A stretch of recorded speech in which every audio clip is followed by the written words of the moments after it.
आज मैं आप लोगों के लिए एक्सप्लेन करूंगी सुप्रीम गॉड एम्पर का एपिसोड नंबर 2। तो जैसा कि पिछले एपिसोड में हमने देखा कि त्यांजुन ने स्क्रॉल को बचाने के लिए खुद को सेल्फ डिस्ट्रक्ट कर लिया और उसकी सोल 10,000 साल के बाद मोयन के अंदर रीइंकार्नेट हो गई। मोयन जो कि एक बहुत ही ज्यादा डम और वीक इंसान था, लेकिन जैसे ही त्यांजुन की सोल उसके अंदर आ गई वो बिल्कुल ही बदल गया और त्यांजुन ने उन सब लोगों से बदला लेना शुरू कर दिया था जिन्होंने मोयन को तंग किया। मोयन एक अकेडमी में अल्केमी का टीचर है, जहाँ के तो टीचर्स भी उसे बुली किया करते थे। आज भी मोयन को बुली करने के लिए यहाँ पर टीचर जिंगडोंग आ गए, जिन्हें तो लग रहा था कि वो मोयन को आराम से हरा देंगे, लेकिन यहाँ पर तो सब कुछ ही उल्टा हो गया और यहाँ पर मोयन ने उन्हें अच्छा खासा धो दिया। अब मोयन उसे सवाल करते हुए कहने लगा कि मुझे बताओ कि ट्रैश कौन है। तभी वहाँ पर इसी अकेडमी का एक सीनियर टीचर डोंगफेंग भी पहुँच गया, जिसे तो देखते साथ ही लड़कियाँ खुश हो गयी। डोंगफेंग यहाँ पर मोयन को रोकते हुए कहता है कि अब बस कर जाओ, जिस पर तो मोयन उसे बड़े ही आराम से जवाब देते हुए कहता है, अगर टीचर जिंगडोंग की जगह मैं जमीन पर पड़ा होता तो क्या टीचर जिंगडोंग रुकते? जो सुनकर तो डोंगफेंग कहता है, हम सभी टीचर्स हैं और तुम्हें टीचर जिंगडोंग के साथ ऐसा नहीं करना चाहिए। लेकिन हमारे मोयन को तो इन सारी बातों से कोई फर्क ही नहीं पड़ता था। उल्टा वो जिंगडोंग को एक जोरदार लात मार देता है। साथ ही साथ वो एरोगेंटली डोंगफेंग से सवाल करते हुए कहता है, तुम आखिर हो कौन जिसके कहने पर मैं रुक जाऊं? जिस पर तो डोंगफेंग को बहुत गुस्सा आ गया और वो गुस्से से अपने पावर्स को एक्टिवेट करते हुए कहता है, लातों के भूत बातों से नहीं मानते, मुझे तुम्हें अपनी ताकत दिखानी ही पड़ेगी। इससे पहले कि इन दोनों के दरमियान फाइट हो पाती, वहाँ पर प्रिंसिपल लू पहुँच गए, जिन्हें तो देखते साथ ही दाओजिन और यांग ने मोयन की शिकायतें लगाना शुरू कर दी। मिंग्यू से ये सब बर्दाश्त नहीं हुआ, इसीलिए वो आगे की तरफ आता हुआ प्रिंसिपल लू से कहता है, टीचर मोयन ने कुछ भी गलत नहीं किया, वो तो बस मुझे बचा रहे थे क्योंकि दाओजिन मुझे बुली कर रहा था और बाद में वो टीचर जिंगडोंग को लेकर यहाँ पर आ गया। शियानयू भी उसका साथ दे रही थी। शियानयू को ये बोलता देख दाओजिन अपने मन में कह रहा था, इसके ग्रैंडपा तो हमारी सिटी के फेमस 3rd लेवल के अल्केमिस्ट हैं और जैसे ये मोयन की हिमायत कर रही है, लगता है कि प्रिंसिपल लू तो इसकी जल्द ही मान लेंगे। और उसकी ये बात बिल्कुल सच भी थी, क्योंकि प्रिंसिपल लू ने दाओजुन और यांग को 1 महीने के लिए सस्पेंड कर दिया। साथ ही साथ उसने टीचर जिंगडोंग को सीनियर टीचर के ओहदे से हटाकर जूनियर टीचर बना दिया। जो सुनकर तो टीचर जिंगडोंग दोबारा से जमीन पर लेट जाता है, क्योंकि उसे यकीन ही नहीं आ रहा था कि उसके इतने सालों की मेहनत मोयन की वजह से जाया हो गई। मोयन की क्लास का टाइम खत्म हो चुका था, इसलिए वो घर जाना चाहता है, लेकिन प्रिंसिपल लू उसे रोकते हुए कहते हैं कि अभी रुक जाओ। प्रिंसिपल लू यहाँ पर अनाउंसमेंट करते हुए कहते हैं कि आप लोगों की एकेडमिक परफॉर्मेंस को देखते हुए हमने डिसाइड किया है कि आपको एक न्यू टीचर दे दिया जाए। प्रिंसिपल लू की बात सुनकर वहाँ मौजूद एक बच्चा बोलते हुए कहता है, प्रिंसिपल लू आपको तो पता ही है कि हमारी क्लास एकेडमी की सबसे बुरी क्लास है, इसलिए कोई जरूरत नहीं हमारे लिए एक नए टीचर को लाने की। जिस पर तो प्रिंसिपल लू ने उसे गुस्से से देखना शुरू कर दिया। इसलिए सब बच्चों को भी समझ आ चुका कि प्रिंसिपल लू अब नहीं रुकने वाले। प्रिंसिपल लू ने जिस टीचर को असाइन किया था वो कोई और नहीं बल्कि मिस किन है। मिस किन को तो देखकर लड़के खुशी हो गए, क्योंकि मिस किन काफी ज्यादा ब्यूटीफुल थी और वो खुश होते हुए कहते हैं कि आज से हम क्लास में नहीं सोएंगे। लेकिन इस बात से डोंगफेंग ज्यादा खुश नहीं था, क्योंकि पास्ट में उसने मिस किन को जेड ब्रेसलेट्स देते हुए एग्री करने की कोशिश की थी कि वो उसके साथ पढ़ाए, जिसके लिए तो मिस किन ने उसके मुंह पर ही इनकार कर दिया। मिस किन ने भी क्लास में आने के बाद स्टूडेंट्स को बताना शुरू कर दिया था, जैसा कि आपको मालूम ही होगा कि मैं 20 साल से ज्यादा जिंदा नहीं रह सकती थी, क्योंकि मुझे एक अजीब सी बीमारी थी जिसका कोई भी इलाज नहीं कर सकता। लेकिन आपके टीचर मोयन ने तो सबको गलत साबित करते हुए मेरी बीमारी का इलाज किया। मिस किन के मुँह से ये बात सुनकर क्लास में मौजूद सब बच्चे ही हैरान हो गए कि आखिर ऐसा कैसे हो सकता है। इसके बाद सीन शिफ्ट होकर यहाँ जिंगडोंग और डोंगफेंग पर आ गया। जिंगडोंग यहाँ पर डोंगफेंग से कह रहा था, पता नहीं वो ट्रैश मोयन इतनी जल्दी स्ट्रॉन्ग कैसे हो गया। जो सुनकर तो डोंगफेंग उसे कहता है कि ट्रैश, अगर वो ट्रैश है तो फिर तुम क्या हो। इसके बाद इन दोनों ने ही प्लानिंग करना शुरू कर दिया कि आखिर मोयन को किस तरह मारा जाए और इन दोनों ने फैसला किया कि ये कुछ लोगों को हायर करेंगे ताकि वो मोयन को मार सके। मोयन बेचारा तो इन सब बातों से अनजान अपनी क्लास में बैठा होता है, जिसके पास शियानयू आ गई। शियानयू यहाँ पर मोयन से कुछ सवाल पूछना चाहती थी, लेकिन मोयन ने उसे ये कहते हुए मना कर दिया कि मेरी क्लास का टाइम अब खत्म हो चुका और वैसे भी कल शायद मैं ना आऊँ, क्योंकि मुझे कुछ जड़ी बूटियों को इकट्ठा करने के लिए माउंटेन्स पर जाना है। ये सब कहने के बाद मोयन यहाँ से जाने ही वाला था कि शियानयू ने उसका रास्ता रोक लिया। वो उसे कहती है कि मैं भी आपके साथ माउंटेन्स पर जाना चाहती हूँ। मोयन तो उसे मना करने ही वाला था, लेकिन वो मोयन की कोई भी बात सुने बगैर ही वहाँ से भाग गई, जबकि मोयन तो उसे पीछे से यही कह रहा था कि वहाँ पर तो बहुत सारे मॉन्स्टर्स होंगे और वो जगह कोई खेलने कूदने की नहीं, इसलिए तुम्हें वहाँ वहाँ पर नहीं जाना चाहिए, लेकिन शानयू को तो इन सारी बातों से कोई फर्क ही नहीं पड़ता। उल्टा यहाँ पर मिस किन मोयन से सवाल करते हुए कहती है ब्यूटीफुल है ना ये, जिस पर तो मोयन के भी मुंह से निकल गया कि हाँ ब्यूटीफुल तो है ये। जैसे ही मोयन ने पीछे मुड़कर देखा तो मिस किन उसे कातिलाना नजरों से देख रही थी, जैसे अभी ही वो मोयन का खून कर देंगी। इसीलिए तो मोयन फौरन से बात को बदलते हुए कहता है कि मैं तो इस पिक्चर की बात कर रहा था, कितनी प्यारी है। लेकिन मिस किन भी इतनी बेवकूफ थोड़ी जो कि मोयन की बातों को समझ ना पाए, और वो गुस्सा होते हुए यहाँ से जाने ही वाली थी कि मोयन उसका रास्ता रोकते हुए कहने लगा मुझे तुमसे कुछ बात करनी है। मिस किन अब तो तुम बिल्कुल ठीक हो चुकी, तो क्या हमारी शादी? इससे पहले कि मोयन इससे आगे कुछ बोल पाता, मिस किन फौरन से बोलते हुए कहने लगी शादी, इसके बारे में मैं दोबारा से सोचूंगी, इसलिए तुम्हें परेशान होने की कोई जरूरत नहीं। लेकिन मोयन तो ऐसा कुछ चाहता ही नहीं था, इसलिए वो मिस किन को रोकते हुए कहता है नहीं नहीं, तुम्हें इस बारे में सोचने की कोई जरूरत नहीं, अब तुम बिल्कुल ठीक हो चुकी हो और तुम्हारा फ्यूचर बहुत ही ज्यादा ब्राइट होगा, और मैं तो सिर्फ बायून सिटी का एक ट्रैश हूँ। क्या तुम्हें मुझसे शादी करनी चाहिए? हमारी शादी की वजह से तुम्हारी रेपुटेशन भी खराब हो जाएगी, जिस वजह से हमें ये शादी फौरन कैंसिल कर देनी चाहिए। जो सुनकर तो मिस किन काफी भड़क चुकी, वो गुस्से से कहती है कि तुम मुझसे शादी नहीं करना चाहते, तुम्हें लगता है ना कि मैं तुम्हारे काबिल नहीं हूँ, इसीलिए तुम ये सब कह रहे हो। कमीने इंसान, आखिर तुम ऐसा सोच भी कैसे सकते हो? ये कहते साथ ही मिस किन वहाँ से रोते हुए चली गई। मोयन को तो कुछ समझ ही नहीं आता कि आखिर यहाँ पर हुआ क्या, जिस वजह से वो कह रहा था कि मिस किन को तो खुश होना चाहिए, तो फिर ये रो क्यों रही थी। इसके बाद हम शाम का सीन देखते हैं जहाँ पर मोयन बैठकर कल्टीवेशन प्रैक्टिस कर रहा था। मोयन अब तक 5 लेवल पर पहुँच चुका था और वो इससे ब्रेक थ्रू करने की कोशिश कर रहा है, लेकिन वो इसमें कामयाब नहीं हो पाता। अब वो अपनी बॉडी को देखते हुए कहता है कि इस बॉडी की क्वालिफिकेशन तो काफी लो है, इस तरह तो मुझे 5 लेवल को ब्रेक थ्रू करने में काफी ज्यादा टाइम लग जाएगा, मुझे इसके बारे में कुछ न कुछ जरूर सोचना होगा। मोयन इसके हल को सोचने की कोशिश ही कर रहा था कि उसे स्क्रॉल की याद आ गई, जिसे उसे आइडिया आ जाता है कि उसकी पावर्स की मदद से तो ये आराम से कल्टीवेशन कर सकेगा। इसीलिए उसने फौरन से स्क्रॉल को बाहर निकालते हुए उसकी पावर्स को खुद के अंदर एब्जॉर्ब करना शुरू कर दिया। अब मोयन की स्ट्रेंथ इतनी ज्यादा इंक्रीज हो चुकी थी कि वो 5 लेवल पर रहते हुए भी फिजिकल बॉडी रेलम की 6 और 7 लेवल की टेक्निक्स को भी आराम से कंट्रोल कर सकता था। ये जानने के बाद मोयन काफी ज्यादा खुश हो चुका और अपनी कल्टीवेशन को और ज्यादा इम्प्रूव करने के लिए वो सुबह सुबह ही माउंटेन्स की तरफ जाने लगा। उसकी स्टूडेंट शानयू मोयन के घर के बाहर खड़ी उसका इंतजार कर रही थी, जिसे तो देखते साथ ही मोयन अपने मन में कह रहा था इसे मुझे साथ लेकर ना जाना पड़े, तभी तो मैं इतनी सुबह निकला और ये देखो मेरे घर के बाहर पहले से ही खड़ी है। अब तो मोयन को भी मजबूरन शानयू को खुद के साथ लेकर जाना पड़ा। चलते चलते अब ये लोग भी माउंटेन्स पर पहुंच चुके थे, जहाँ पर हम 4 असैसिन्स को देखते हैं जो कि मोयन की ही घात लगाए बैठे हुए थे।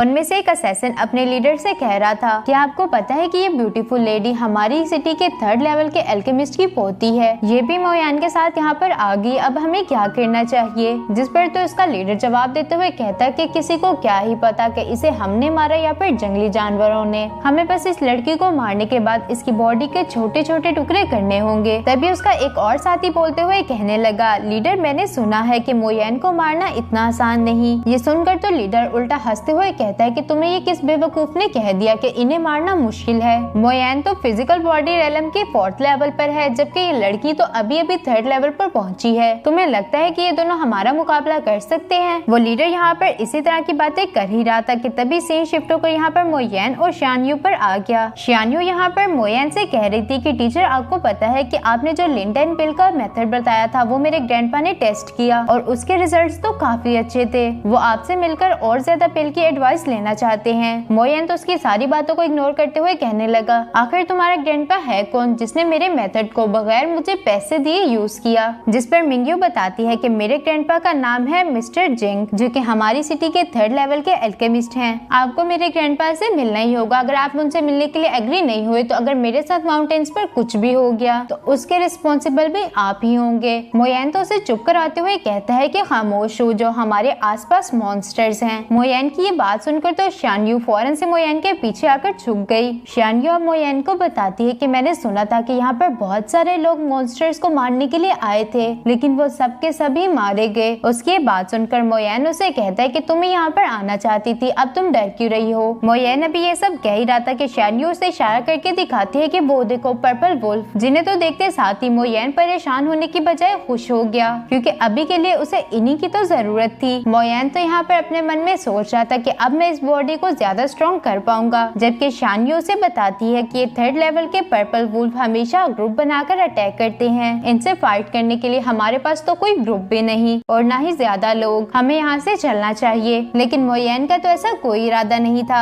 शानयू अब मोयेन से सवाल करते हुए कहती है, टीचर मोयेन, क्या आप इन वुल्फ से फाइट करना चाहते हैं? जिस पर तो मोयेन उसे जवाब देते हुए कहता है कि हाँ, क्यों नहीं। ये कहते साथ ही वो फौरन से उन पर्पल वुल्फ्स के सामने जाकर खड़ा हो गया। वो पर्पल वुल्फ्स भी अपने मन में सोचते होंगे कि हमारा शिकार तो खुद चलकर हमारे पास आ गया। जिसके बाद बहुत सारे पर्पल वुल्फ्स मोयेन पर अटैक करने के लिए आगे बढ़ गए, जिससे तो मोयेन ने अपनी पावर्स को एक्टिवेट करते हुए दूर पटक दिया, जिससे तो इन पर्पल वुल्फ्स को भी गुस्सा आ गया। अब ये सारे मिलकर मोयेन पर अटैक करना चाहते थे, लेकिन हमारा मोयेन भी किसी से कम थोड़ी है। वो भी एक एनर्जी का बॉल बनाते हुए इन सब पर फेंक देता है, जिसकी वजह से तो ये सब इंजर्ड हो चुके। शानयू भी यहाँ पर मोयेन की फाइटिंग स्किल्स को देखने के बाद काफी ज्यादा इम्प्रेस थी। वो मोयेन के पास आते हुए कहती है कि टीचर, आप तो बहुत औसम है। मैंने कभी सोचा भी नहीं था कि आप ये सब भी कर सकते होंगे। तभी वहाँ पर मौजूद एक वुल्फ ने जोर जोर से चिल्लाना शुरू कर दिया, जिससे तो मोयेन तंग आ चुका। इसी वजह से उसने इस पर्पल वुल्फ को लात मारते हुए दूर फेंक दिया, जिससे तो उस वुल्फ के चारों तबके रोशन हो गए। अपने साथियों को यूं पिटता देख वुल्फ काफी ज्यादा डर चुके थे, इसीलिए वो भी यहाँ से चले जाते हैं। जबकि वो असैसिन्स और उनका लीडर भी ये सब देख रहा था। उनमें से एक असैसिन अपने लीडर से सवाल करते हुए कहने लगा, लीडर, क्या ये सच्ची लेवल 4 पर ही है ना? मेरे ख्याल से तो उन्होंने हमारे साथ झूठ बोला। इनके लीडर को तो खुद पे कुछ ज्यादा ही कॉन्फिडेंस था। वो कहते हैं कि ये लेवल 4 पर हो या फिर 5 पर, इससे कोई फर्क नहीं पड़ता, क्योंकि आज इसे मरना ही होगा। यहाँ पर मोयेन की बॉडी भी एग्जॉस्ट हो चुकी, क्योंकि उसने बहुत सारी पावर का इस्तेमाल कर लिया था। शानयू भी यहाँ पर फौरन से मोयेन के पास आते हुए उससे सवाल करके कहने लगी, टीचर, क्या आप ठीक हैं? मोयेन उसकी इस बात का कोई भी जवाब ना देते हुए कहता है, हमारे पीछे 4 लोग खड़े हैं जो कि बायून सिटी से ही हमारा पीछा कर रहे थे। मोयेन की ये बात सुनकर शानयू तो परेशान हो गई। वो कहती है कि टीचर, अब हम क्या करेंगे? जिस पर मोयेन उसे जवाब देते हुए कहता है कि और क्या, हम लड़ेंगे उनसे, लेकिन अभी के लिए तुम्हें मुझे प्रोटेक्ट करना होगा।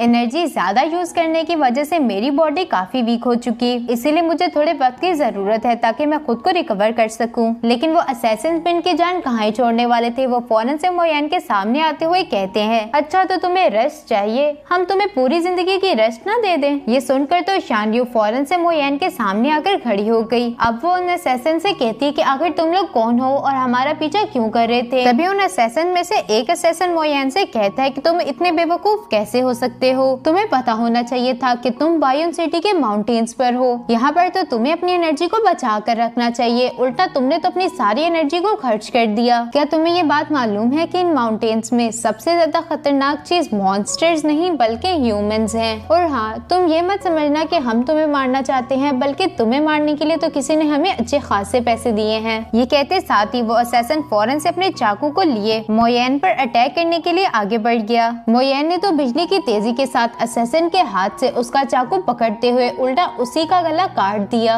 अपने साथी को यूं अपनी आंखों के सामने मरता देख उन असैसिन्स को तो गुस्सा आ गया, लेकिन वो दिल ही दिल में मोयेन से काफी ज्यादा डर चुके थे। मोयेन अब उन असैसिन के लीडर से सवाल करते हुए कहता है, मुझे बताओ कि आखिर तुम्हें किसने मुझे मारने के लिए पैसे दिए थे? लेकिन उन असैसिन का लीडर तो काफी ज्यादा भड़का हुआ था। वो गुस्से से कहता है कि तुम्हारी हिम्मत भी कैसे हुई हमारे साथ मजाक करने की? तुम्हें क्या लगता है कि हम तुम्हें बता देंगे? हम तीनों की कल्टीवेशन तुमसे ज्यादा है और तुम यहाँ से आज बचकर नहीं जा सकते। ये कहने के फौरन बाद वो अपने साथी लावू से कहता है कि अपनी टेक्निक का इस्तेमाल करो। जो सुनकर तो उसके साथी ने फौरन से अपनी पावर्स को अपने लीडर के अंदर ट्रांसफर करना शुरू कर दिया, जिसकी वजह से तो लीडर की स्ट्रेंथ 25% तक इंक्रीज हो चुकी, जिससे तो उसे ये लगने लगा कि वो मोयेन को आराम से हरा देगा। इसीलिए वो मोयेन पर अटैक करने के लिए आगे बढ़ गया। ये देखकर तो शानयू भी मोयेन के लिए परेशान होगी। मोयेन अब उसे कहता है कि तुम्हें मेरे लिए परेशान होने की कोई जरूरत नहीं, मैं इनके साथ आराम से डील कर सकता हूँ। मोयेन फौरन से उस असैसिन लीडर के पीछे आकर उसके प्रेशर पॉइंट्स पर हिट करके उसे पैरालाइज करने की कोशिश करता है, लेकिन इसमें वो कामयाब नहीं हो पाया। ये देखते हुए, तुम बुज़दिलों की तरह मेरी पीठ पीछे वार करना चाहते थे, अब मरो। ये कहने के फौरन बाद ही वो असैसिन लीडर मोयेन को पंच करने वाला था, जिसे तो मोयेन ने अपनी जेट फेस टेक्निक का इस्तेमाल करते हुए रोक लिया, लेकिन ज्यादा देर के लिए वो ऐसा नहीं कर पाया और पीछे की तरफ हट गया। अब मोयेन अपने मन में कह रहा था, उस टेक्निक के इस्तेमाल की वजह से सिर्फ इसकी स्ट्रेंथ ही नहीं इंक्रीज हुई, बल्कि इसका डिफेंस भी काफी हद तक इंक्रीज हो चुका। पहाड़ी के ऊपर से जेंगडोंग और डोंगफेंग भी ये नजारा देख रहे थे। जेंगडोंग यहाँ पर डोंगफेंग से कह रहा था कि मुझे मालूम ही नहीं था कि इन असैसिन के पास भी इस तरह की टेक्निक्स होंगी। अगर इस बार ये मोयन को मार ना भी पाए तो उसे सीरियसली इंजर्ड जरूर कर देंगे। डोंगफेंग तो कुछ ज्यादा ही समझदार है। वो जिंगडोंग से कहता है, तुम्हें क्या लगता है कि ये ट्रैश जो कि 9 सालों से बिल्कुल यूजलेस था, अचानक से इतना पावरफुल कैसे हो गया? मेरे ख्याल से तो इसके पास कोई मैजिकल वेपन है जिसकी मदद से ये इतना पावरफुल हुआ, और अगर ऐसा वाकई में है तो मैं इसे आज ही जान से मार दूंगा। नीचे की तरफ उस असैसिन लीडर और मोयन के दरमियान अभी भी फाइट चल रही थी। वो असैसिन लीडर स्लैश अटैक का इस्तेमाल करते हुए मोयन पर अटैक करना चाहता था, जिसे मोयन ने साइड पर हटते हुए डॉज कर लिया। अब मोयन की बारी थी अटैक करने की, इसलिए उसने अपनी हेवनली सोर्ड का इस्तेमाल करते हुए उस असैसिन पर अटैक कर दिया, जिसे तो वो असैसिन लीडर अपने सामने एक शील्ड बनाकर ब्लॉक करना चाहता था, लेकिन वो ऐसा नहीं कर पाया। मोयन उसे दोबारा से सवाल करते हुए कहने लगा कि मुझे बताओ, आखिर तुम्हें यहाँ पर किसने भेजा था? उसका साथ देने के लिए शान्यू भी यहाँ पर पहुँच चुकी, जो कि असैसिन को लात मारते हुए कह रही थी, जल्दी बताओ मुझे तुम्हें यहाँ पर किसने भेजा, वरना तो मैं तुम्हारे दोनों हाथ और दोनों टांगे कटवा दूंगी। ना सिर्फ इन्हें कटवाऊंगी बल्कि इन्हें सड़क पर भी पिकवा दूंगी, ताकि तुम रोज आहिस्ता आहिस्ता करके मरो। शान्यू की ये बात सुनकर असैसिन लीडर तो डर गया। वो डरते हुए कह रहा था, अच्छा मैं बताता हूँ, प्लीज मेरे साथ ऐसा मत करना। इससे पहले कि वो बता पाता कि वो यहाँ किसके कहने पर आया था, पीछे कहीं से एक चाकू आया जिसने उस असैसिन को मार दिया, और ऐसा डोंगफेंग और जिंगडोंग के अलावा कौन नहीं कर सकता था। वो दोनों ही अब मोयन के सामने आते हुए कहने लगे, वो ट्रैश जो कि 10 सालों से पूरी बायोन सिटी में मशहूर था, अचानक से इतना स्ट्रॉन्ग पर्सन कैसे बन गया? तुमने तो मुझे सरप्राइज ही कर दिया मोयन। मोयन तो उनकी बात का कोई भी जवाब दिए बगैर शान्यू के साथ यहाँ से जाना चाहता था, लेकिन शान्यू तो इन दोनों को नहीं बख्शने वाली। वो इन दोनों से कहती है कि आखिर तुम दोनों ने हमें मारने की साजिश क्यों की? मैं ये सब कुछ जाकर प्रिंसिपल लू को बताऊंगी। जिस पर तो डोंगफेंग हंसते हुए कहता है कि अच्छा, तुम यहाँ से जाकर सब कुछ प्रिंसिपल लू को बता दोगी, लेकिन पहले इन माउंटेन से तो जिंदा निकलो, बाद में जाकर बता भी लेना। इसके बाद वो मोयन को देखते हुए कहता है, मोयन मैं तुम्हें तंग नहीं करना चाहता, तुम्हारे लिए अच्छा यही होगा कि जो मैजिकल वेपन तुम्हारे पास है वो आराम से मुझे दे दो। मोयन उसकी बात का जवाब देते हुए कहता है, डोंगफेंग मुझे अच्छे से मालूम है कि ये सब मास्टर प्लान तुम्हारा नहीं, बल्कि इसमें तुम्हारा साथ देने वाला कोई और भी था, और मेरे ख्याल से वो फर्स्ट और सेकंड एल्डर हैं। डोंगफेंग तो अब हंसते हुए कहता है कि तुम तो काफी चालाक हो।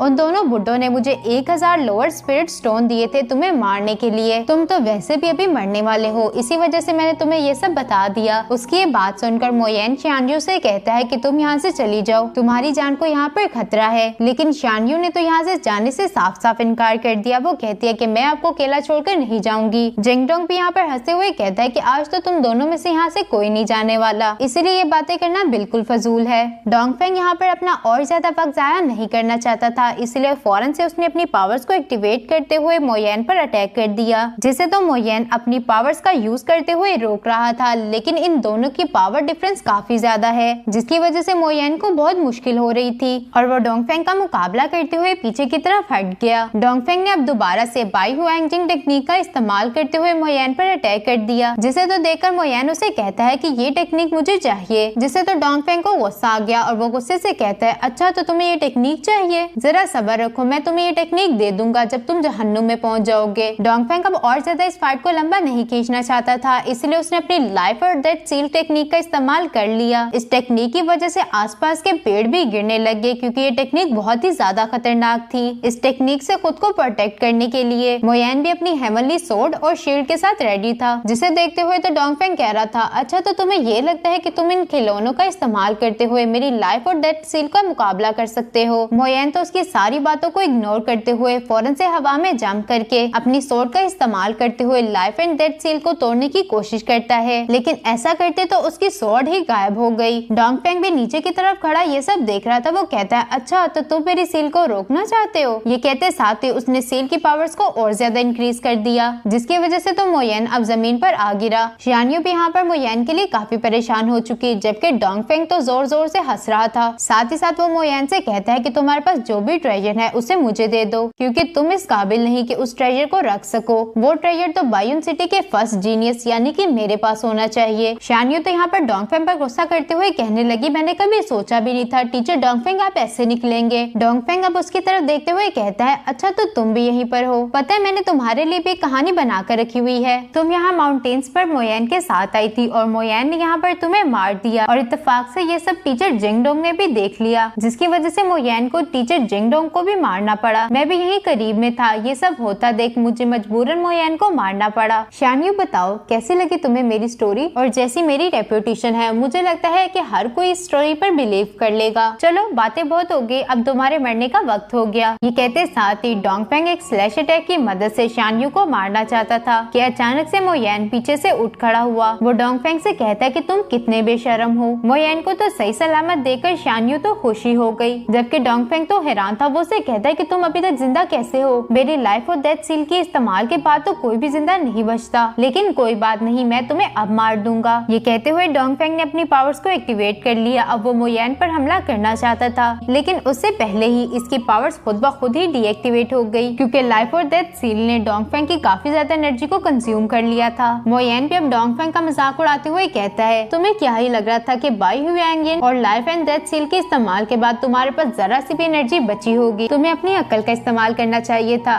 लेकिन नहीं, तुम्हें तो शो ऑफ करने की पड़ी थी। कर लिया शो ऑफ। डोंगफेंग की तो अकड़ अब भी कम होने का नाम ही नहीं ले रही थी। वो गुस्से से कहता है, मोयन आज तुम्हारी किस्मत अच्छी थी जो कि तुम बच गए, लेकिन अगली बार मैं तुम्हें जरूर मार दूंगा। ये सब कहने के बाद वो यहाँ से जाने वाला था। डोंगफेंग को ये जाता देख मोयन कहता है, अच्छा तो तुम भागना चाहते हो, लेकिन अफसोस आज तुम ऐसा नहीं कर पाओगे। ये कहते हुए मोयन ने अपनी हेवनली स्वॉर्ड का इस्तेमाल करके डोंगफेंग को नीचे गिरा दिया। मोयन अब डोंगफेंग से कह रहा था, तुमने आज मेरे साथ बहुत बुरा सलूक किया। तुम्हें क्या ही लगा था कि तुम ये सारी चीजें करने के बाद इतनी आसानी से यहाँ से निकल जाओगे? डोंगफेंग अब मोयन की बात का जवाब देते हुए कहता है कि वो तुम ही थे जिसने मुझे ये सब करने पर मजबूर किया। अगर आज तुमने मुझे यहाँ से नहीं जाने दिया तो तुम भी मेरे साथ ही मरोगे। ये कहने के फौरन बाद ही डोंगफेंग ने बाई हुएंगिन डेमोलेशन टेक्निक का इस्तेमाल कर दिया, जिसे लड़ने के लिए मोयन ने भी अपनी पावर्स को एक्टिवेट कर लिया। अब ये दोनों ही एक दूसरे से टकरा रहे थे, जिससे बहुत सारी एनर्जी निकल रही थी और एट लास्ट डोंगफेंग की बॉडी ब्लास्ट हो गई। लेकिन जाते जाते भी डोंगफेंग मोयन के लिए मुश्किलात खड़ी कर गया, क्योंकि उसने अपनी इवल एनर्जी को मोयन के अंदर डाल दिया था, जिसकी वजह से मोयन भी जल्द ही मारा जाएगा। मोयन को अब इस एनर्जी को अपनी बॉडी से निकालना होगा, जिसके लिए उसे एक सेफ प्लेस चाहिए। अब वो शानयू से कहता है कि हमें एक महफूज जगह ढूंढनी होगी, क्योंकि यहाँ आसपास बहुत सारे मॉन्स्टर्स हैं। ये दोनों ही अब एक सेफ जगह ढूंढने के लिए निकल पड़े थे, लेकिन मोयन के पास इतनी भी एनर्जी नहीं कि वो चल सके, इसीलिए वो वहीं बैठकर कल्टीवेशन करना शुरू कर देता है। मोयन अब अपने स्पिरिचुअल स्पेस में आ चुका था, जहाँ पर हम उसी स्क्रॉल को देखते हैं, जिससे मोयन कहने लगा कि तुम्हें मुझसे फाइट करने की कोई जरूरत नहीं, क्योंकि मैं और तुम एक ही हैं। मैं तुम्हारा मास्टर त्यानजुन हूँ। ये सब सुनने के बाद वो स्क्रॉल भी अब नॉर्मल हो चुका। वो अपनी स्पिरिचुअल एनर्जी का इस्तेमाल करते हुए मोयन को हील कर रहा था। मोयन के जख्म जल्दी जल्दी भर रहे थे। ये देखकर तो शानयू परेशान ही हो गई। वो अपने मन में कह रही थी कि टीचर मोयन के जख्म इतनी जल्दी कैसे भर सकते हैं। साथ ही साथ उसने उस सारी की सारी इवल एनर्जी को एब्जॉर्ब कर लिया था, जो कि डोंगफेंग ने उसकी बॉडी में डाली थी। शानयू तो यहाँ पर लगातार मोयन को घूरे जा रही थी। ये देखते हुए मोयन उसे सवाल करके कहता है, तुम मुझे क्यों देख रही थी?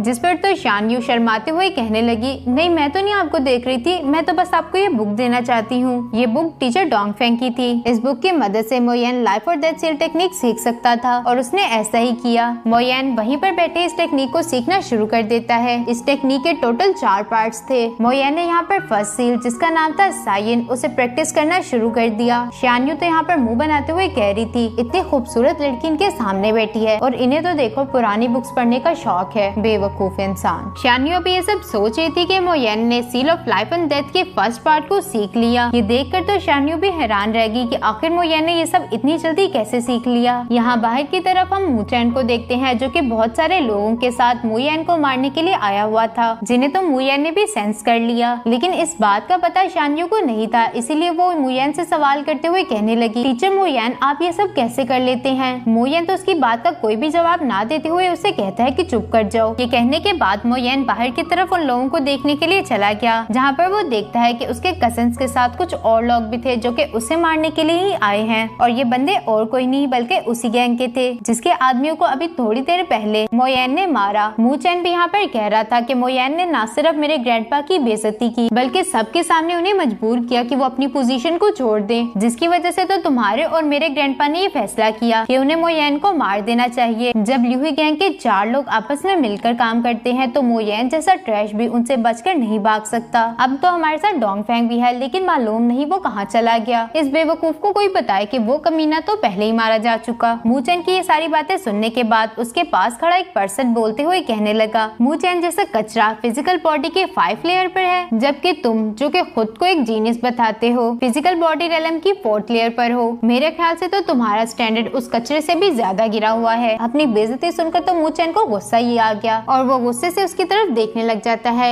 यहाँ पर मूचैन का बस नहीं चल रहा था कि उसका मुंह तोड़ दे। तभी इन्हीं का एक साथी बीच में आते हुए कहता है कि तुम दोनों लड़ना बंद कर दो। सबसे पहले हमें मूयेन और डोंगफेंग का पता लगाना होगा। शान यू भी इन लोगों की बातें सुनकर हंस रही थी। उसकी हंसी की आवाज सुनकर मूचैन चारों तरफ देखकर कहने लगा, कौन है यहाँ पर, जल्दी से बाहर आओ। मूचैन का ये कहना ही था कि शान यू और मूयेन दोनों ही बाहर आ गए। शान यू तो यहाँ पर उन लोगों का मजाक उड़ाते हुए कहने लगी, क्या तुम लोगों को मालूम है कि तुम लोगों से कचरे जैसी स्मेल आती है। मूयेन भी शान यू की ये बात सुनकर हंसते हुए कह रहा था। इस लड़की से भी चुप नहीं रहा जाता। मूचैन तो मूयेन को यूं जिंदा और सलामत देखकर सवाल करते हुए कहता है, मूयेन तुम अभी तक मरे नहीं? वैसे ये अच्छा ही हो गया कि तुम अभी तक नहीं मरे, वरना मैं तुम्हारा वो मैजिकल वेपन कैसे ले पाता। शान यू भी कहीं पीछे रहने वाली थी। वो दोबारा से उन लोगों का मजाक उड़ाते हुए कहने लगी, देखिए ना टीचर मूयेन, ये कितने ज्यादा बेवकूफ हैं और खुद को बहुत बड़े जीनियस समझते हैं। जिसे देखो बेचारे मूचैन की तो बेइज्जती किए जा रहा था। वो गुस्से से शान यू की तरफ देखते हुए कहने लगा, बदतमीज लड़की, तुम अपनी जबान को संभाल कर बोलो। तभी मूचैन का कजन मूलैंग बीच में आते हुए कहने लगा, मूयेन तुम्हें मेरे साथ चलकर मेरे ग्रैंडपा से माफी मांगनी होगी। इससे पहले कि मूयेन उसकी बात का कोई जवाब दे पाता, शान यू बीच में आते हुए कहने लगी कि टीचर कभी भी ऐसा नहीं करेंगे। जिससे तो मूलैंग भड़क गया और वो भड़कते हुए अपने असैसिन साथियों से कहता है कि इन लोगों को मार दो। मूलैंग की ये बात सुनते साथ ही उन असैसिन ने मिलकर एक फॉर्मेशन बनाना शुरू कर दी। जिसे तो देखते हुए मूयेन और शान यू दोनों ही लड़ाई करने के लिए तैयार हो गए। इस फॉर्मेशन से बहुत सारी एनर्जी निकलकर मूयेन को लगने ही वाली थी कि शान यू बीच में आकर खड़ी हो गई, क्योंकि वो अपने टीचर को अपनी आंखों के सामने मरता हुआ नहीं देख सकती थी। लेकिन मूयेन को भी खुद पे पूरा कॉन्फिडेंस है कि वो इनके इस अटैक को आराम से रोक लेगा, जिस वजह से वो शान यू को पीछे करते हुए खुद आगे की तरफ आ गया और अपनी पावर्स को एक्टिवेट करते हुए एनर्जी को कंबाइन करना शुरू कर दिया। अब ये दोनों एनर्जीज ही एक दूसरे से टकरा गई, लेकिन मूयेन की एनर्जी ज्यादा होने की वजह से वो असैसिन दूर जाकर गिर गए। अब तो उनमें इतनी हिम्मत भी बाकी नहीं बची कि वो उठकर खड़े हो सके। मूयेन का टकला कजन उसकी ये पावर्स देखकर हैरान हो चुका था। वो मूयेन से कहता है कि तुम तो 5 लेवल पर थे, फिर 6 पर कब पहुंच गए? हमें तो पहले से ही मालूम है कि मूयेन अभी भी फिजिकल बॉडी रेलम के 5वें लेवल पर ही है, लेकिन वो 6 और 7 लेवल की टेक्निक्स को भी कंट्रोल कर सकता था। मूयेन भी अब उसे एरोगेंटली जवाब देते हुए कहने लगा, हाँ मैं पहुंच गया। तो मूलैंग की भी जुबान अब कहाँ बंद रह सकती थी। वो मूयेन से कहता है, तुम एक बेवकूफ कचरे के अलावा कुछ नहीं, तुम कचरा थे, हो और रहोगे। मूलैंग बहुत एरोगेंटली ये सब कह रहा था कि अचानक से मूयेन ने उसके मुंह पर एक मुक्का मारते हुए उसे उसकी औकात दिखा दी। टकला तो अपने भाई को यूं मार खाता हुआ नहीं देख सकता था। वो गुस्से से मूयेन से कहता है कि तुमने मेरे भाई को हाथ कैसे लगाया? जिस पर तो मूयेन उसे जवाब देते हुए कहता है, क्या मैं तुम्हें लगाकर बताऊं कि कैसे लगाया? इतनी देर में मूलैंग को भी होश आ चुकी थी और वो फौरन से मूयेन पर अटैक करने के लिए आगे बढ़ गया। ये देखते हुए टकला भी कहाँ पीछे रह सकता था। अब ये दोनों ही मिलकर मूयेन पर हमला कर देते हैं। मूयेन तो बड़ी आसानी के साथ इन दोनों के ही अटैक्स को डॉज करता है और आखिर में अपनी पावर्स को एक्टिवेट करते हुए इन दोनों को ही दूर पटक दिया। अब उसकी नजर मूचैन पर पड़ गई। मूचैन को लग रहा था कि मूयेन अब उसे जिंदा नहीं छोड़ेगा, इसीलिए वो रोते हुए कहने लगा, ब्रदर प्लीज मुझे जिंदा छोड़ दो, प्लीज मुझे मत मारना। उसकी बात सुनकर मूयेन कहता है कि तुम लोग मेरी फैमिली से ही बिलोंग करते हो, मैं तुम लोगों पर हाथ नहीं उठाना चाहता था, लेकिन तुम लोगों ने मुझे इस पर मजबूर कर दिया। ये सब कहने के बाद मूयेन शान यू के साथ यहाँ से रवाना हो गया। इसके बाद हम कुछ दिनों के बाद का सीन देखते हैं, जहाँ पर शान यू और मूयेन दोनों ही माउंटेन से वापस आ चुके। इन दोनों की कंडीशन काफी बुरी लग रही थी। शान यू तो यहाँ पर मूयेन से शिकायत करते हुए कहने लगी, टीचर ये सारी की सारी गलती आपकी है, आपकी वजह से ही हमें 3 दिन माउंटेन्स पर रहना पड़ा, जिसकी वजह से मैं अपने कपड़े भी चेंज नहीं कर पाई। अब देखिए मेरी हालत क्या हो गई है। मूयेन को इस बात से कोई फर्क नहीं पड़ता था कि वो कैसा दिख रहा है। वो शान यू को भी समझाते हुए कहता है कि हम लोग 3 दिन वहाँ पर रुके, इसी वजह से तो हमें बहुत सारी पिल्स भी मिल गई, जिन्हें बेचने के बाद हमें बहुत सारे पैसे मिल जाएंगे। ये दोनों ही अब शैंगदन पवेलियन पहुंच चुके। यहाँ पर पहुंचने के बाद शान यू बताती है, शैंगदन पवेलियन शेंगदू सेक्ट की ही ब्रांच है। इस जगह पर हम पिल रिफाइनिंग और ऑक्शंस हुआ करते हैं, आप जो चाहे यहाँ पर कर सकते हैं क्योंकि ये मेरा घर है। ये कहते साथ ही शान यू अंदर की तरफ जाने ही वाली थी कि गार्ड्स ने उसे रास्ते में ही रोक लिया। अब वो उससे कहते हैं कि यहाँ पर भिखारियों का आना मना है और क्या तुम लोगों को भीख मांगने की सिर्फ यही जगह मिली थी? जिस पर तो शान यू भड़कते हुए बोली, तुम लोग अपनी बकवास बंद करो, तुम्हें क्या मैं भिखारी लगती हूँ और ये घर मेरा है। ये सुनकर गार्ड कहता है कि तुम शैंगदन पवेलियन की लेडी बनने की कोशिश कर रही हो,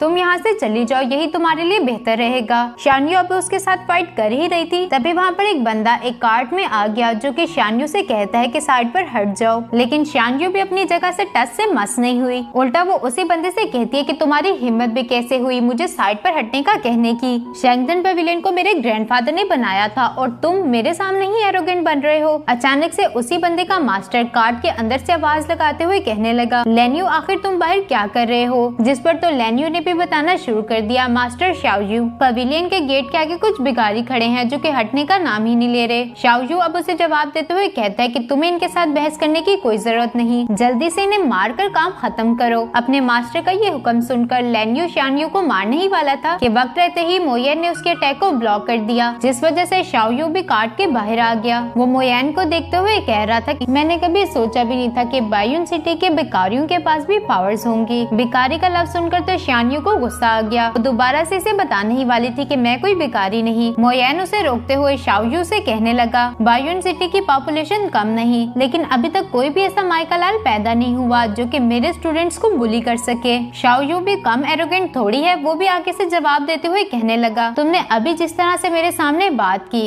इसकी सजा के तौर पर मैं तुम्हें मौत भी दे सकता हूँ और यही सजा तुम्हारे लिए सुटेबल रहेगी। ये कहते साथ ही शाओयू मोयेन पर अटैक करने के लिए आगे बढ़ गया और इन दोनों के ही अटैक एक दूसरे से टकरा गए, जिसकी वजह से तो मोयेन और शाओयू दोनों ही पीछे की तरफ हट गए। मोयेन की ये स्ट्रेंथ देखकर लेन्यू भी हैरान था। वो अपने मन में कह रहा था कि शाओयू जो कि एक जीनियस है, आज तक उसे किसी ने भी इस तरह से पीछे नहीं हटाया। शाओयू को भी अच्छा नहीं लगता कि मोयेन ने उसकी इस तरह से बेइज्जती कर दी, इसलिए वो दोबारा से रेडी होते हुए मोयेन पर अटैक करना चाहता था। लेकिन इससे पहले ही वहाँ पर शैंगदन पवेलियन के वाइस चेयरमैन आ गए, जो कि आते साथ गार्ड्स से पूछते हैं कि यहाँ पर क्या हो रहा था। शान्यू भी यहाँ पर अपने अंकल को देखकर हाथ हिलाते हुए कहने लगी, अंकल मैं यहाँ पर हूँ, अंकल मुझे देखें। शान्यू का अंकल अब उसके पास आते हुए कहता है कि तुम्हें क्या हुआ, तुम्हारी ये हालत किसने कर दी, तुम इतने दिन से कहाँ थी, तुम्हारे कपड़े इतने ज्यादा बुरे हो चुके कि मैं भी तुम्हें पहचान नहीं पाया। अभी वो ये सब कह रहा था कि शाओयू बीच में आते हुए कहने लगा, आप इस तरह के लोगों को पवेलियन के आसपास भी भटकने कैसे दे सकते हैं। तभी वहाँ पर चेयरमैन भी आ गए, जो कि आते साथ ही शाओयू से कहते हैं कि कोई भी विजिटर यहाँ पर आ सकता है और तुम्हें किसी के साथ भी ऐसा बिहेव करने की इजाजत नहीं। मुझे उम्मीद नहीं थी कि शेंगडू सेट से इस बार तुम आओगे, तुम तो फिजिकल बॉडी रेलम की 7th स्टेज पर पहुँच चुके, वो भी इतनी छोटी उम्र में। और हाँ, तुम्हारा ब्रदर शाओयांग वो अब कैसा है, उसे तो पोर्टल लेवल पर होना चाहिए। जिस पर तो शाओयू जवाब देते हुए कहने लगा, मेरे ब्रदर ने तो पिछले साल ही उस लेवल को सरपास कर दिया। चेयरमैन मिंग अब उससे सवाल करते हुए कहते हैं कि अच्छा तो तुम्हारे ग्रैंडपा कैसे हैं? ये सुनकर शाओयू उसे जवाब देते हुए कहता है, वो बस आजकल थोड़े से एग्जॉस्टेड हैं। जो सुनकर तो चेयरमैन मिंग हंसना शुरू हो गए। अब वो शाओयू से कहते हैं, चलो अंदर आ जाओ, हम अंदर चलकर इस बारे में बात करेंगे। अंदर आने के बाद मोयेन ने पवेलियन से काफी ज्यादा हर्ब्स को ले लिया था, जिन्हें रिफाइन करने के लिए वो रिफाइनिंग हॉल में पहुंच गया।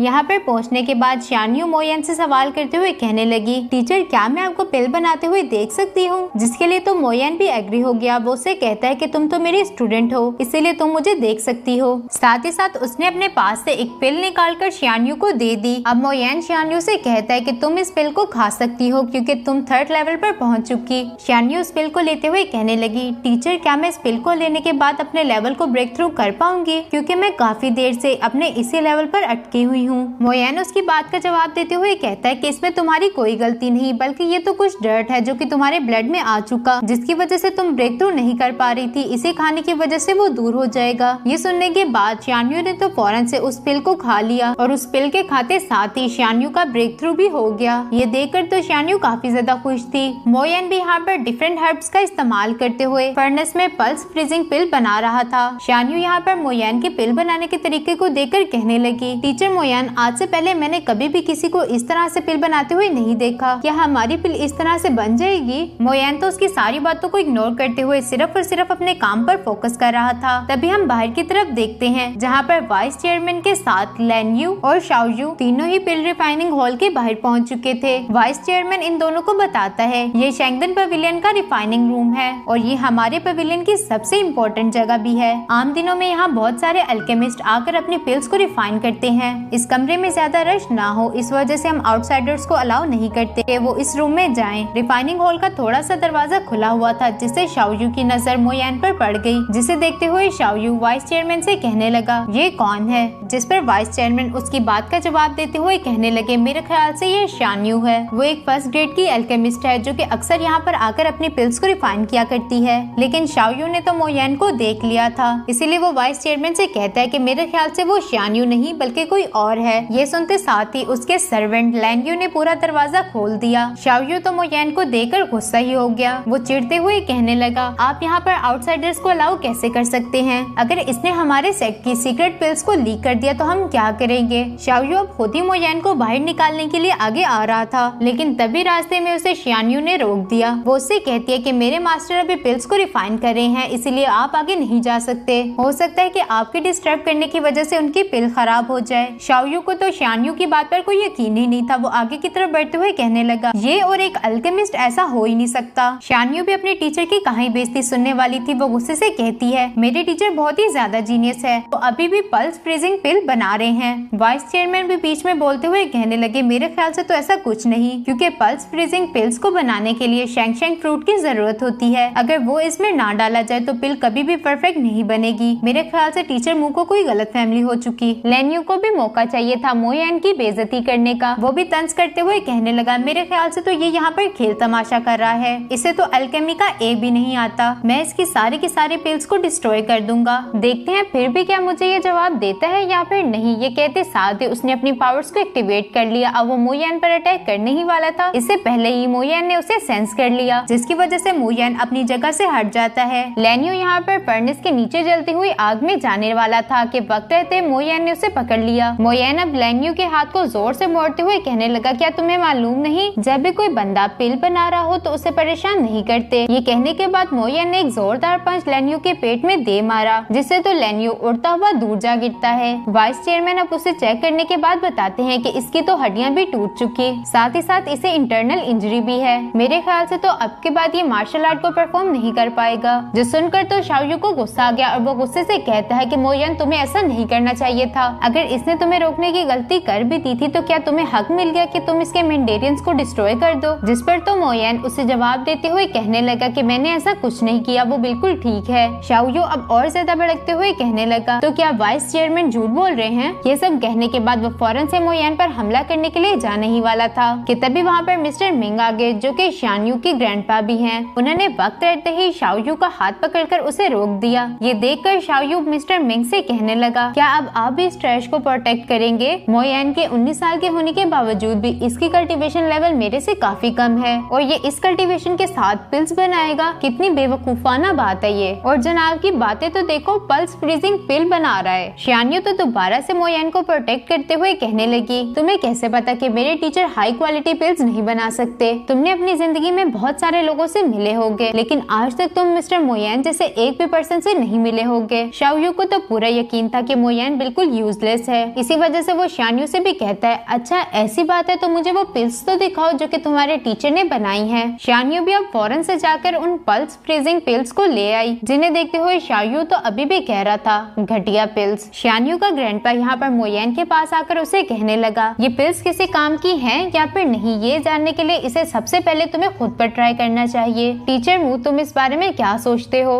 जिस पर तो मोयन उन्हें जवाब देते हुए कहता है, अच्छा मैं इसे ट्राई करूंगा, लेकिन अगर मेरी पिल्स इफेक्टिव हुई तो फिर? शाओयू भी मोयन को ऐसे कैसे ही जाने देने वाला था। वो कहते हैं कि आज शेंगदन पवेलियन में एक ऑक्शन है और ये जानने का सबसे अच्छा मौका है कि ये पिल काम करती है या फिर नहीं। हम इसे फिजिकल बॉडी रेलम के 6 स्टेज वाले बंदे को देंगे। अगर ये पिल उस पर काम कर गई तो इसका मतलब तुम्हारी पिल इफेक्टिव है। अगर ऐसा हुआ तो इस पिल की जितनी भी कीमत होगी वो तो तुम्हें मिलेगी ही, साथ ही साथ उसकी 3 गुना कीमत तुम्हें मैं भी दूंगा। लेकिन अगर ऐसा ना हुआ तो फिर? इससे पहले कि मोयन कुछ कह पाता, शान्यू बीच में आते हुए कहने लगी, अगर इस पिल ने काम ना किया तो मैं बायुन की सड़कों पर चिल्ला चिल्ला कर कहूंगी, मैं एक रबिश हूँ, मैं एक रबिश हूँ। ये सुनकर तो शाओयू कहता है कि मैं तुम्हें एम्बेरस नहीं करना चाहता, प्लीज ऐसी बातें मत करो। लेकिन शान्यू तो अब जुबान दे चुकी और वो मोयन का हाथ पकड़ते हुए ये कहकर वहाँ से रवाना हो गई, अब हम ऑक्शन में मिलेंगे। मोयन अब शान्यू से सवाल करते हुए कहने लगा, शान्यू क्या तुम्हें पूरा यकीन है कि मैंने वो पिल सही बनाई होगी? ये सुनकर तो शान्यू उदास ही होगी और वो उदास होते हुए कहने लगी, टीचर मोयन, क्या आप इस बारे में श्योर नहीं? मुझे चिल्ला चिल्ला कर सिटी में ये कहना पड़ेगा कि मैं एक रबिश हूँ। असल में मोयन तो यहाँ पर उससे मजाक कर रहा था। अब वो उसे कहता है तुम्हें इस बारे में परेशान होने की कोई जरूरत नहीं, बस रेडी रहो स्पिरिट स्टोन को कलेक्ट करने के लिए। इसके बाद हम थोड़ी देर के बाद का सीन देखते हैं जहाँ पर ये सब लोग ऑक्शन हॉल में पहुँच चुके थे। उस ऑक्शन की अटेंडेंट मोयन की पिल्स को दिखाकर कहने लगी इन पिल्स को स्पेशली ऑक्शन के लिए बनाया गया था।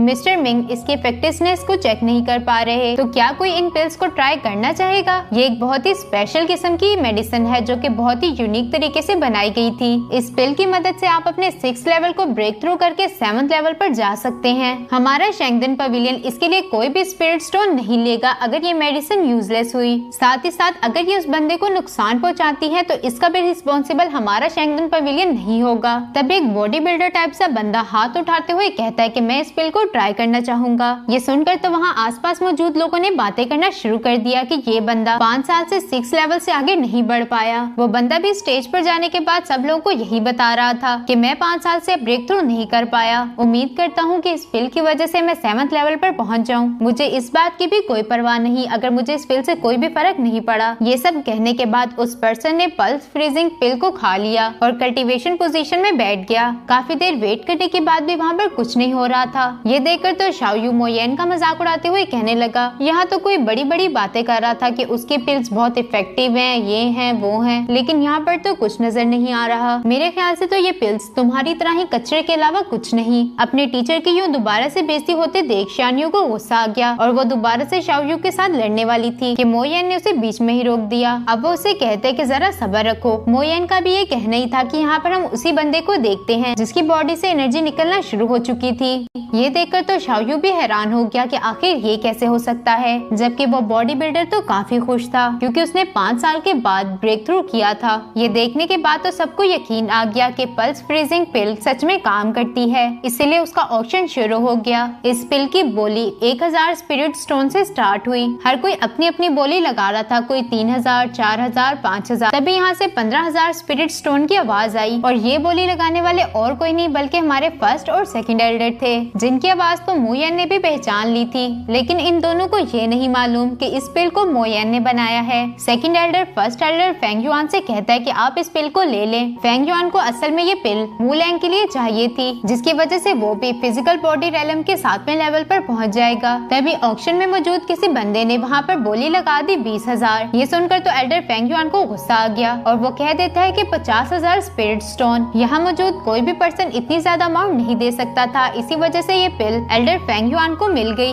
शानियो भी यहाँ पर शाओयू से कहने लगी तुमने कहा था ना कि इस पिल के जितने भी ऑक्शन में पैसे मिलेंगे तुम उसका 3 गुना हमें दोगे। चलो अब जल्दी से हमें 1,50,000 स्पिरिट स्टोन्स दे दो। मोयन भी उसका साथ देते हुए कहने लगा शेंगडेंग सेक्ट के मास्टर के लिए ये तो एक बहुत छोटी सी अमाउंट है, तुम तो इसे आराम से हमें दे सकते हो। शाओयू भी अपनी बात का पक्का था, उसने अपने पास से एक स्टोरेज रिंग निकाल कर मोयन को दे दी। अब वो मोयन से कहता है कि इसके अंदर तुम बहुत सारी चीजों को रख सकते हो। इसकी प्राइस 1,50,000 स्पिरिट स्टोन से भी ज्यादा है। मोयन भी इस बात से खुश था कि शाओयू अपनी बात से नहीं पलटा, लेकिन शाओयू के मुंह से तो साफ दिख रहा था कि वो ये सब मजबूरी में कर रहा है। मोयन ने अब अपनी स्टोरेज रिंग से पल्स फ्रीजिंग पिल को निकाल लिया, जिसे तो वो शानयू के ग्रैंडपा को देते हुए कहने लगा मैंने आपके बहुत सारे वैल्यूएबल इंग्रेडिएंट्स को यूज किया, आप इस पिल को एक गिफ्ट की तरह रख सकते हैं। मिस्टर मिंग ने भी अब उस पिल को एक्सेप्ट कर लिया, लेकिन शानयू तो इससे ज्यादा खुश नहीं थी। वो मोयन के पास आते हुए उससे कहने लगी टीचर ये आपने क्या किया, वो पिल तो बहुत महंगी थी, आपने फिर उसे ग्रैंडपा को क्यों दे दिया। लेकिन मोयन उसकी कोई भी बात का जवाब ना देते हुए कहता है कि अब मैं चलता हूँ क्योंकि मुझे एकेडमी में कुछ काम है। ये कहते हुए वो यहाँ से जाने ही वाला था कि एल्डर फेंग युआन की नजर उस पर पड़ गई, जो कि मोयन को देखते साथ ही कहने लग गए तुम जिंदा हो। मोयन भी अब अनजान बनने का नाटक करते हुए कहता है कि एल्डर फेंग आपकी इस बात का क्या मतलब था, मैं जिंदा हूँ, मैं तो कितने दिनों से बायुन सिटी में ही था। एल्डर फेंग युआन को तो यहाँ पर एक बड़ा झटका लगा था। तब इनका वही बदतमीज सर्वेंट भागते भागते यहाँ पर आ गया, जो कि एल्डर से कह रहा था कि कुछ बुरा हो गया है। हमारे दोनों यंग मास्टर इंजर्ड हालत में बायुन माउंटेन्स पर पड़े मिले, ऐसा लगता है कि किसी ने उनके मेंडेरियंस को भी डिस्ट्रॉय कर दिया। मुझे तो इस बात का डर लग रहा है कि शायद अब वो कल्टीवेशन ना कर सके। उसकी बात सुनते साथ ही एल्डर फेंग युआन को तो गुस्सा आ गया और वो गुस्से से उसके मुंह पर एक चांटा मारते हुए कहते हैं कि तुम क्या बकवास कर रहे हो। अब वो मोयन से सवाल करते हुए कहने लगे क्या ये तुमने किया है, जिस पर तो हमारा मोयन दोबारा से अनजान बनने का नाटक करते हुए कहने लगा मैंने आपको बताया ना कि मैं कितने दिन से बायुन सिटी में ही हूँ, तो भला मैं उनकी ऐसी हालत कैसे कर सकता था। ये बात तो फर्स्ट और सेकंड एल्डर को भी अच्छी अच्छे से मालूम थी। इन सब में मोयन का ही हाथ है, लेकिन अभी के लिए वो कुछ नहीं कर सकते थे, इसीलिए वो यहाँ से रवाना हो गए। मोयन भी उन्हें यहाँ से टेंशन में जाता हुआ देखकर खुश हो रहा था। यहाँ पर शान्यू ने भी अपने ग्रैंडपा को सब बता दिया था कि डोंगफेंग को मारने वाला और इन दोनों के मेंडेरियंस को तबाह करने वाला और कोई नहीं बल्कि मोयन ही था। मोयन भी एकेडमी जाते हुए अपने मन में सोच रहा था, मेरी क्लास में मौजूद चंद लोग ही सिर्फ लायक हैं। एकेडमी के अंदर हम देखते हैं कि मोटे मिंग्यू को आज फिर कोई बुली कर रहा था। इस बेचारे की तो किस्मत ही बुरी थी, क्योंकि हमेशा कोई न कोई इसे बुली करता ही रहता है। वो लड़का मिंग्यू से कहता है, हीरे के पास जितना मर्जी कूड़ा जमा हो जाए रहता तो फिर भी वो कूड़ा ही है। इसी तरह से सेम एग्जाम्पल तुम्हारे टीचर मोयन की है। उसके कुछ ताल्लुकात मिस्टर वैन के साथ अच्छे हो गए, इसका मतलब ये नहीं कि उसका स्टेटस चेंज हो जाएगा।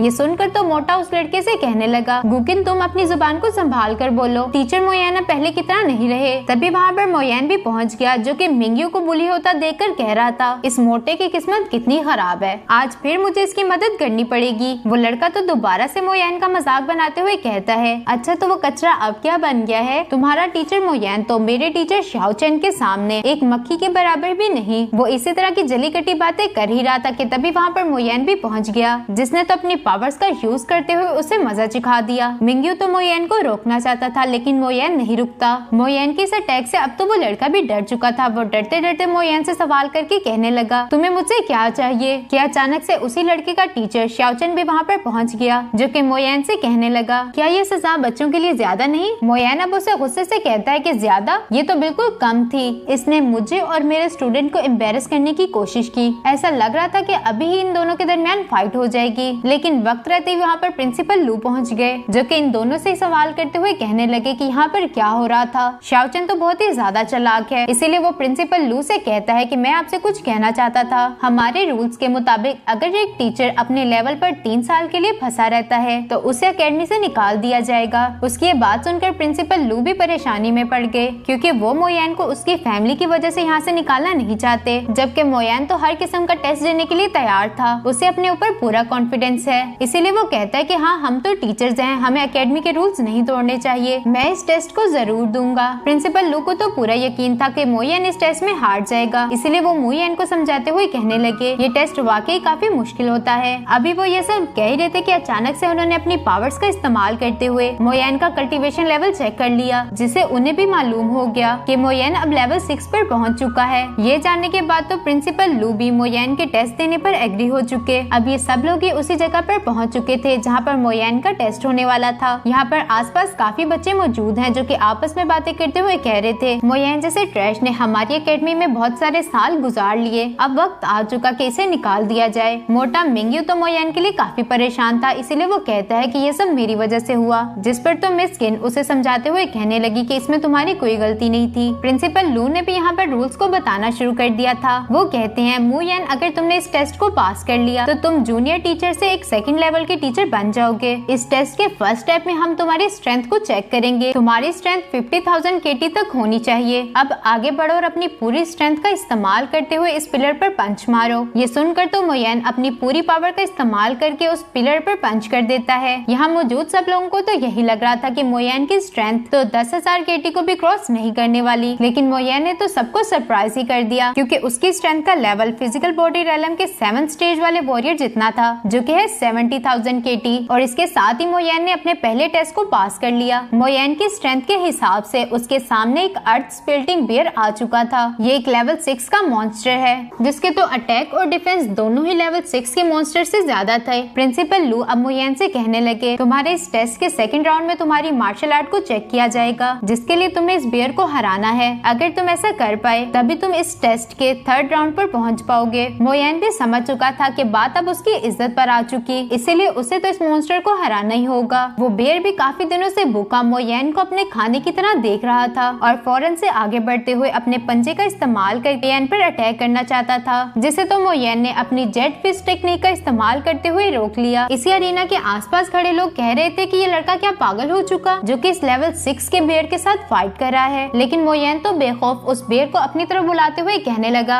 जल्दी से मेरे पास आ जाओ वरना मैं तुम्हारे पास आ जाऊंगा। ये सुनकर तो उस बियर ने भी मोयन के पीछे भागना शुरू कर दिया। मोयन यहाँ अचानक से हवा में जाते हुए अपनी एनर्जी को कंबाइन करके उस पर अटैक कर देता है, जिसकी वजह से तो वो बियर इस काबिल ही नहीं रहा कि दोबारा उठ पाए। टीचर शाओचन भी ये देखकर काफी हैरान थे कि आखिर मोयन ने ये सब कैसे कर लिया। प्रिंसिपल लू ने भी यहाँ पर अनाउंसमेंट कर दी। मोयन ने इस टेस्ट के सेकंड राउंड को पास कर लिया। अब बारी है थर्ड राउंड की। टीचर मोयन, आपको अपनी क्लास में से कोई से भी 3 स्टूडेंट्स को चूज करना होगा और आपके चूज किए गए स्टूडेंट्स का मुकाबला दूसरी क्लास के 3 स्टूडेंट्स के साथ होगा और इन तीनों के दरमियान मुकाबला होगा स्ट्रेंथ, अल्केमी और प्यूरिफिकेशन का। अगर आप इस कंपटीशन को जीत गए तो आपको प्रमोट कर दिया जाएगा। साथ ही साथ आप ये भी चूज कर सकते हैं कि आपके ऑपोजिशन में कौन सी क्लास आएगी। ये सुनकर तो मोयन ने अपने चारों तरफ देखना शुरू कर दिया और वो टीचर शाओचन के पास आता हुआ उन्हें कहने लगा, आपको ये लगा था ना कि मैं टीचर बनने के लायक नहीं, इसीलिए मेरी क्लास के 3 स्टूडेंट्स का मुकाबला आपकी क्लास के 3 स्टूडेंट्स से होगा। मोयन की ये बात सुनकर शाओचन को तो हंसी आ गई, क्योंकि वो अपने मन में सोचा था कि इसकी क्लास मेरी क्लास का मुकाबला करेगी। लगता है ये दिन में ख्वाब देख रहा है। शाओचन असल में यहाँ पर ये सोच रहा था कि वो मोयन की अच्छी खासी बेइज्जती करेगा, इसीलिए तो वो फौरन से कंपटीशन के लिए भी एग्री हो गया। ये कंपटीशन 1 महीने बाद होने वाला था। मोयन भी अब वापस से अपनी क्लास में आ चुका था। मोयन की क्लास के बच्चे ही उससे कह रहे थे कि टीचर ये आपने क्या किया, हम तो कभी भी उनके सामने नहीं टिक पाएंगे।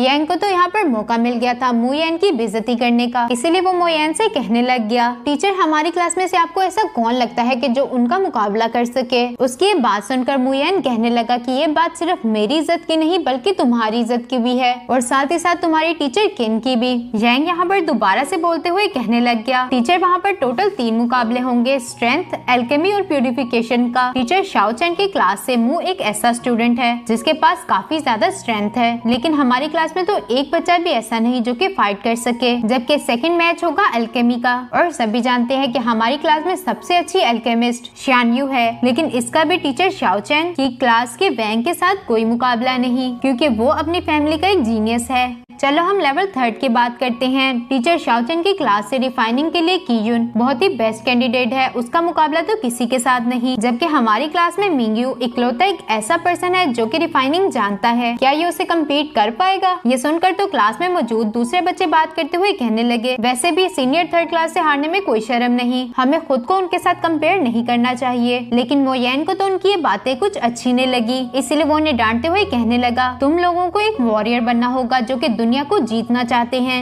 अगर तुम लोग रिस्क ही नहीं लेना चाहते तो आज तक की गई प्रैक्टिस का क्या फायदा। मोयन ने भी इस मैच के लिए तीनों बच्चों को सिलेक्ट कर लिया था। उसने स्ट्रेंथ के कंपटीशन के लिए यांग को ही सिलेक्ट कर लिया था, जिसके लिए यांग तो एग्री नहीं है, लेकिन मोयन ने उसकी एक बात भी नहीं सुनी। जबकि सेकंड मैच के लिए उसने शानयू को सिलेक्ट किया और थर्ड के लिए मोटे मिंगयू को। अपना नाम सुनकर तो मिंगयू मोयन को मना करते हुए कहने लगा, मुझे कोई रिफाइनिंग नहीं आती, मैं सिर्फ लोहार का काम जानता हूँ। जिस पर तो मोयन उसे कहने लगा, मैंने कहा ना कि तुम ही फाइट करोगे तो इसका मतलब तुम ही करोगे, तुम लोग इसकी फिक्र मत करो, हमारे पास अभी भी 1 महीना है, मैं तुम लोगों को अच्छे तरीके से सिखा दूंगा। मोयन के अब क्लास का वक्त खत्म हो चुका था, इसीलिए वो अकेडमी के प्रैक्टिस रूम में ही आकर कल्टीवेशन करना शुरू कर देता है। साथ ही साथ उसने पल्स फ्रीजिंग पिल को भी खा लिया था, जिसकी वजह से वो 6th लेवल को सरपास करना चाहता है। मोयन अब अपने स्पिरिचुअल स्पेस में आ जाता है, जहाँ पर वो उसी स्क्रॉल की पावर्स की मदद से खुद के लेवल को बढ़ाने की कोशिश कर रहा था। लेकिन आज तो ज़ूशियान स्क्रॉल से कुछ ज्यादा ही पावर्स बाहर आ रही थी, जिसे तो अब्सॉर्ब करने में मोयन को काफी मुश्किल होती है। अब उसके सामने बहुत सारी सॉर्ट टेक्निक्स भी आ गई, जो कि पिल्स की फॉर्म लेते हुए सारी की सारी मोयन की बॉडी में चली गई। यानी कि मोयन अब उन स्किल्स को सीख चुका। अपनी कल्टीवेशन प्रैक्टिस करने के बाद मोयन वापस से घर जा रहा था कि अचानक से उसकी नजर मोटे मिंगयू पर पड़ गई, जिससे हमें पता चलता है कि मिंगयू की फैमिली की आयरन शॉप में काम करता है ताकि वो अपने फादर की हेल्प कर सके, क्योंकि उसके फादर पैरालाइज्ड हैं। 10 साल पहले ये की फैमिली के सबसे जीनियस रिफाइनर हुआ करते थे। मिंगयू के फादर एक मेड का बेटा है, इसने सब कुछ अपने बलबूते पर हासिल किया। इसी वजह से तो की फैमिली ने अपनी सबसे बड़ी बेटी के साथ इसकी शादी करवा दी, लेकिन उसके बाद से ये पैरालाइज होकर और ज्यादा कल्टीवेशन नहीं कर पाए। ये सब सोचने के बाद मोयन इनकी शॉप के अंदर चला गया। मिंगयू तो मोयन को देखते साथ ही फौरन से उनके बैठने के लिए स्टूल ले आया। मोयन को यहाँ पर देखकर मिंगयू का फादर कहने लगा कि मैं 10 साल से डिसेबल हूँ, इसीलिए मैं आपको ग्रीट नहीं कर सकता। ये सुनकर तो मोयन उनसे कहने लगा, सीनियर आपको ये सब कहने की कोई जरूरत नहीं, ग्रेड तो मुझे आपको करना चाहिए क्योंकि आप तो एक बहुत बड़े रिफाइनर हैं। ये सुनकर तो मिंगयू का फादर कहता है कि रिफाइनर वो सब तो पास्ट की बातें थी, जिस पर तो मोयन उसे कहता है कि नहीं ऐसी कोई बात नहीं, मेरे सामने तो अभी भी एक रिफाइनरी है जो कि अपनी मर्जी से इस चेयर के ऊपर बैठा हुआ है। जो सुनने के बाद मिंगयू तो क्यूरियोसिटी से मोयन से सवाल करके कहने लगा, टीचर क्या आप मेरे फादर को ठीक कर सकते हैं। जिस पर तो मोयन ने मिंगयू के फादर फादर को चेक करना शुरू कर दिया और चेक करने के बाद मोयन को मालूम हो गया किसी ने जेलेसी की वजह से मिंग्यू के फादर को पॉइजन दे दिया था। ये सुनकर तो मिंग्यू हैरान होते हुए कहने लगा, पॉइजन? आखिर मेरे डैड को किसने पॉइजन दे दिया? मोयन अब मिंग्यू के फादर से कहने लगा, आज मैं यहाँ पर आपके पास को जानने के लिए नहीं बल्कि किसी और काम के लिए आया था। मैं चाहता हूँ कि मिंग्यू मेरे टीचर के टेस्ट को पास करने में हेल्प करे। इसके लिए मुझे उसे 1 महीने के लिए स्पेशल ट्रेनिंग देनी होगी और इन सब के बदले मैं आपके लिए एक ऐसी पिल बनाऊंगा जिसकी मदद से आप दोबारा से खड़े हो सकेंगे। इन लोगों के दरमियान अभी इसी तरह की बातें चल ही रही थी कि तभी वहाँ पर की फैमिली का यंग मास्टर आ गया, जो कि आते साथ ही इन लोगों से कहता है कि इस महीने की इनकम तो तुम लोगों की बहुत थोड़ी होगी। उसकी बात सुनते साथ ही मिंग्यू को गुस्सा आ गया, लेकिन अभी के लिए वो कुछ नहीं कर सकता था और इसका रीजन हमें अभी पता चल जाएगा। वो यंग मास्टर अब इनसे कहता है कि तुम्हें तो मेरा एहसानमंद होना चाहिए, क्योंकि जब तुम्हारा फादर मरने के करीब था साथ ही साथ उसके सर पर बहुत ज्यादा कर्जा भी था। सिर्फ मेरी की फैमिली ने तुम्हारी मदद की और तुम्हें रहने की जगह दी। सो इसीलिए तुम अपने इस छोटे से मुंह को बंद करो और जल्दी से मुझे सिक्योरिटी फीस ला कर दो। मिंग्यू अब उससे सवाल करते हुए कहने लगा कि आखिर हम तुम्हें सिक्योरिटी फीस क्यों दे? ये सुनकर तो वो यंग मास्टर बोलता है, अच्छा तो तुम सिक्योरिटी फीस नहीं देना चाहते, चलो फिर निकलो हमारी जगह से। जिस पर तो मिंग्यू को मजबूरन अपना सर झुकाना पड़ा। अब की फैमिली का यंग मास्टर मिंग्यू के फादर से कहने लगा, मुझे जल्दी से प्रोटेक्शन फीस दे दो वरना मैं तुम्हारे बेटे के दोनों हाथ काट दूंगा। ये सुनकर तो मिंग्यू डर जाता है, इसीलिए वो अपने फादर के पीछे जाकर खड़ा हो गया। मोयन अब और ज्यादा ये सब बर्दाश्त नहीं कर सकता था, इसलिए वो बीच में आते हुए कहने लगा, तुम्हारी हिम्मत भी कैसे हुई मेरे स्टूडेंट को बुली करने की? तभी वहाँ पर मिस किन भी आ गई, जो कि उस लड़के को अच्छे तरीके से जानती थी, इसीलिए उसने उसे डांट कर वहाँ से भगा दिया। मोयन अब मिंग्यू के फादर से कहता है कि आप इसकी फिक्र करना छोड़ दें, क्योंकि अब से मैं इसका ख्याल रखूंगा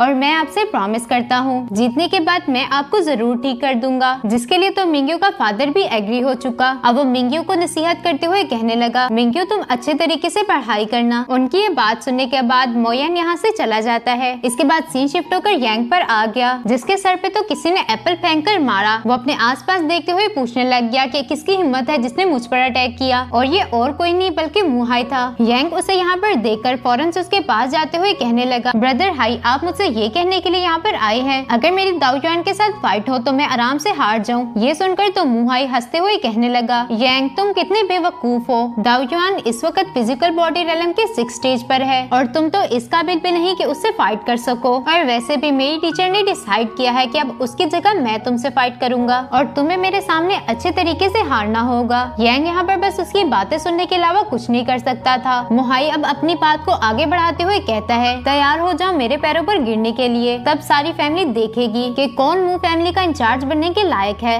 वो ये सब कहने के बाद यहाँ से चला जाता है। उसके यहाँ से जाने के बाद यांग अपने मन में सोच रहा था, मेरे फादर की पोजीशन अभी वीक है, सेकंड अंकल और मुहाई इन दोनों में से कोई एक ही हमारी फैमिली का इंचार्ज बनेगा, लेकिन मैं अपनी फैमिली का इंचार्ज इन लोगों को कभी नहीं बनने दूंगा। इसके बाद सीन शानयू पर आ गया, जो कि अपने ग्रैंडपा से सवाल करते हुए कह रही थी, ग्रैंडपा आखिर आपको क्या लगता है कि टीचर मू का क्या प्लान होगा कंपटीशन को लेकर? क्योंकि यांग तो एक ऐसा लड़का है जिसने आज तक क्लास में कभी कुछ नहीं पढ़ा। अगर उसने मुहाई से फाइट की तो वो डेफिनेटली हार जाएगा। जबकि मिंग्यू के फादर एक जीनियस थे, लेकिन अब तो वो बिल्कुल बेकार हो चुके, तो उनके पास रिफाइनिंग डिवाइस कहाँ से आएगा? शानयू की सारी बातें सुनने के बाद उसका ग्रैंडपा उसे कहने लगा, तुम अपने बारे में बात क्यों नहीं करती? जिस पर तो शानयू कहती है, वैंग तो मेरा ओपोनेंट बिल्कुल नहीं, क्योंकि वो भी एक फर्स्ट रेट का एल्केमिस्ट है, जबकि मैं भी एक फर्स्ट रेट की हूँ, तो मुझे उसे डरने की क्या जरूरत? अब शानयू का ग्रैंडपा उसे कहता है, लेकिन मुझे तो ऐसा नहीं लगता, क्योंकि वैंग बायोन सिटी के 3 एल्केमिस्ट की रैंक में 3rd नंबर पर आता है। कुछ दिन पहले मैंने सुना था वैंग ने 20 फ्लेम को इकट्ठा करके उन्हें अपनी बॉडी में इम्प्लांट कर लिया। शानयू को तो इस बारे में कुछ भी खबर नहीं थी, इसीलिए वो अपने ग्रैंडपा से सवाल करते हुए कहने लगी, 20 फ्लेम आखिर ये क्या होता है? जिस पर तो उसके ग्रैंडपा ने बताना शुरू कर दिया, इस पिल को स्टार फ्लेम्स की मदद से बनाया जाता है, जो कि ऑर्डिनरी पिल से काफी ज्यादा पावरफुल होती हैं। जो सुनकर शानयू कह रही थी, अच्छा तो इसने मुझसे जीतने के लिए ये सब किया, मुझे ये बात टीचर मोयन को बतानी होगी। ये कहने के फौरन बाद ही शानयू यहाँ से चली गई। शानयू को ये जाता देख उसका ग्रैंडपा कह रहा था, इस लड़की को भी एक जगह सुकून नहीं, क्या मोयन की क्लास इस कंपटीशन को जीत पाएगी? ये तो हमें अगले एपिसोड में ही मालूम होगा।